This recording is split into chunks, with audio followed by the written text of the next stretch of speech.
Fish are pets too, and your pet fish's aquarium is its whole world. So it's your responsibility to be sure that that world is put together in a way that the fish are going to thrive and be happy in it. I'm Mark Marone, and welcome to the Pet Shop.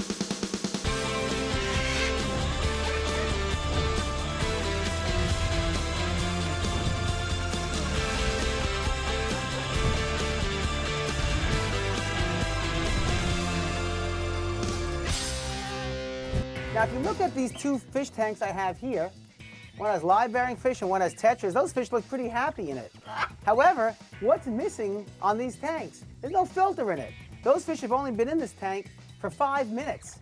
They can't last much more than another half hour in there before the waste products that their bodies produce build up to toxic levels. The waste products meaning ammonia, and ammonia comes from the fish's urine. This is why we have filters in fish tanks.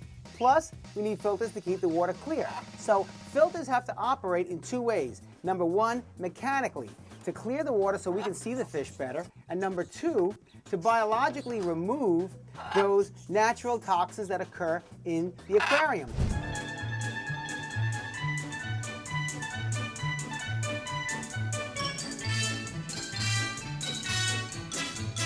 Now, fish filters have come an awful long way since I was a kid, and I'm sure 10 years from now, if people are viewing this, they're going to see the filter I'm using and laughing at it because it's going to be outdated. But one of my favorite filters for a small freshwater aquarium is this type here. This is an overflow filter. It hangs on the back of the tank. The water gets drawn up into here, and it overflows into the tank. And as the water is overflowing, it passes through two cartridges, two types of media. Now, this media here is a mechanical filter. This is a polyester pouch that's filled with carbon. That's the dark material you see in the middle here. Now, the polyester catches any solids, and the carbon that's inside here removes certain metals and other impurities in the water. But neither one of these can remove the ammonia, which is the fish urine that the fish put off. For that, we need another type of filter.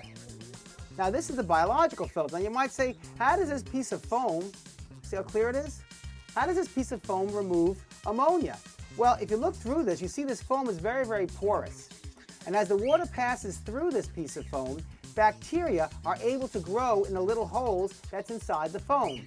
Now, where do these bacteria come from? Well, the world is full of bacteria, and bacteria consume different types of things. There's a type of bacteria that actually consumes fish ammonia. It's called Nitrosomus. And when we have an aquarium with water in it that has ammonia in it, the bacteria will start to colonize in that water because there's something for it to eat. And where will the bacteria live? They'll live inside this foam pad. So the water's traveling through two cartridges, the mechanical filter, and then it's traveling through the biological filter and then going back into the tank.